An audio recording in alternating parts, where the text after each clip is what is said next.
The last 10 days, we've had elderly black people killed in a supermarket in Buffalo. We've had Asian churchgoers killed in Southern California. And now we have children murdered at school. When are we going to do something? I'm tired. I'm so tired of getting up here and offering condolences to the devastated families that are out there. I'm so tired of the, I'm sorry. I'm tired of the moments of silence. Enough.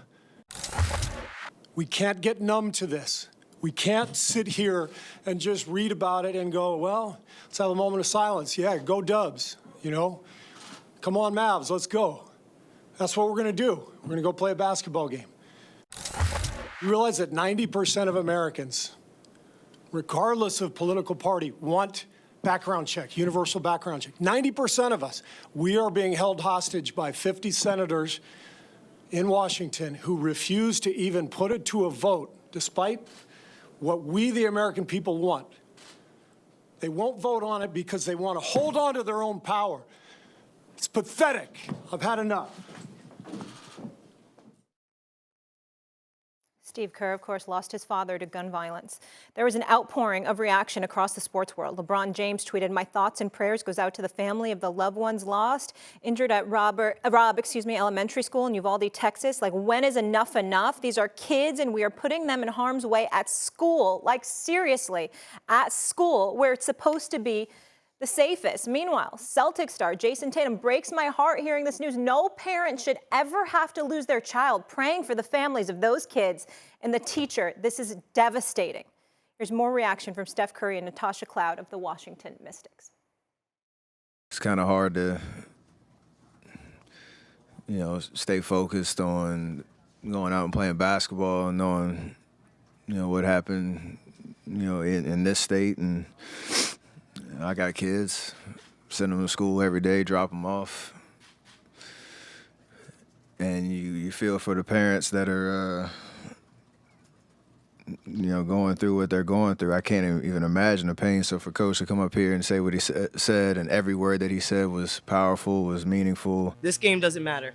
The 18 lives and the number is going up by the minute. The 18 lives that were lost today from senseless gun violence in Texas at an elementary school. We're talking about our kids not being safe to go to school. And our government is still not implementing sensible gun laws. This isn't about taking people's rights away from bearing arms. This is about putting sensible gun laws in so this doesn't happen again. Please check on your loved ones. If you see crazy online, please send it to someone, send it to the police, send it to anybody. But if our government's not going to do our job, then we got to do our job and come together as a community, because this is absolutely ridiculous at this point. Stephen A., I tweeted a picture of the faces of those little children, and it's just devastating. This is the 212th mass shooting in 2022. It's been widely reported. We're 144 days in. 27th school shooting. You heard LeBron say school should be a sanctuary, places of worship. We had senior citizens in Buffalo going to the grocery store. It's a crisis, and it should be a bipartisan issue. This is about human life. And when did it become so cheap? And I know you're sick to your stomach as well. Without question. And it's pretty difficult to talk about sports today. We'll do it anyway as part of our job, and we'll do that later on. It's very, very difficult. I was listening to Keyshawn Johnson talking about not wanting his kids to go to the mall by themselves. I relate to what he's saying because I have two daughters, and I don't allow them to go to the mall by themselves. And teenagers, I'm not letting that happen because of the crazy world that we're living in. And that's something to be brought up. There's no question about it. Your heart goes out to the family and the loved ones of these kids. And then to watch the news and to see a little 8-year-old boy here, a little 10-year-old boy there. They said most of the kids who were killed were 10 years and younger.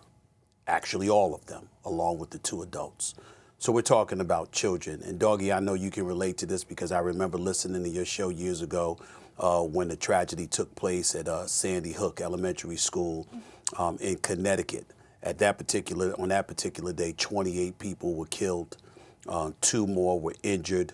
the shooter, Adam Lanza, if I remember correctly, he had murdered his mother prior to going to the elementary school and killing kids.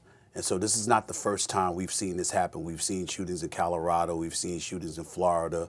We've heard about all of these things. We've seen it.